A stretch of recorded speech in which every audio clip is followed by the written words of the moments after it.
Yo, what's up? What's up? So look, I ain't gonna do too much talking on this one because this is gonna be a continuing developing story.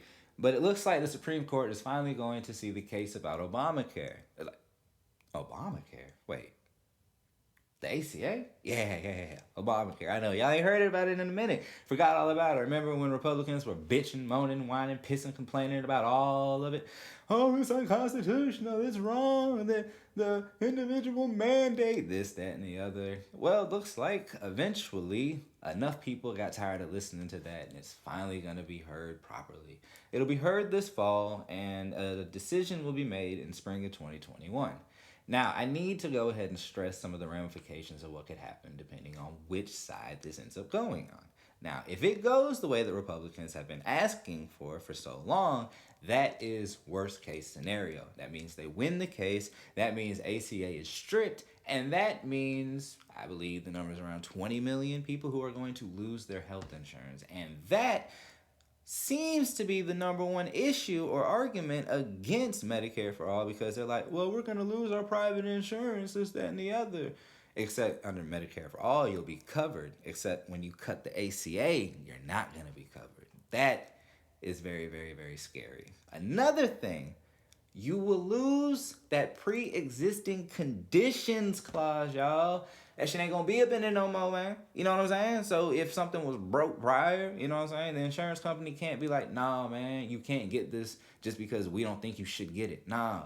Like, that was something that was really, really actually dope about Obamacare. It wasn't a great thing, not at all. There's a lot of things that need to be done to it. I actually wouldn't do things to it. I would just replace it with what I consider to be a better plan, which is Medicare, which is some type of Nordic model. It doesn't really matter which one to me at this point. The fact that we're only industrialized nation in the motherfucking world that has no universal health care right now is really just a bigger issue than which one we decide to actually use. I'm off it. I'm sorry. I get on my tangents. But look, this is an issue. So many people can lose their insurance. So many people won't be able to get actual surgeries and, procedures and things that they need because of pre-existing stuff.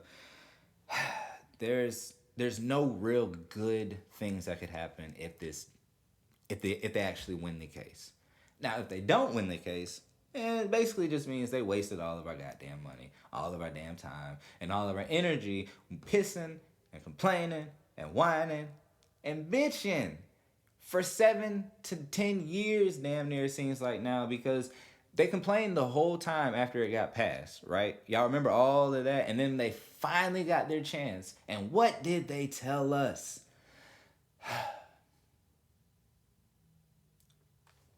Who knew healthcare could be so hard? What? Who didn't understand healthcare? Like, come on, man. Like, that shit's so stupid. I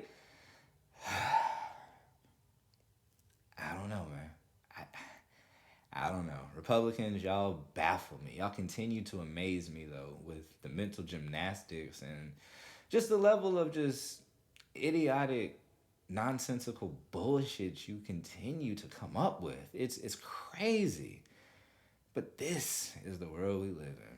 But look, like I said, if this actually ends up happening to where the Supreme Court votes that it is unconstitutional without the individual mandate, because that's the main thing they're saying. And they're saying, can the ACA stay with not having an individual mandate? Can it still be what the ACA is? And we'll figure that out whenever they have their arguments and debates. And like I said, this will be a continuing developing story. So until next time on that one, you already know. Jokesta.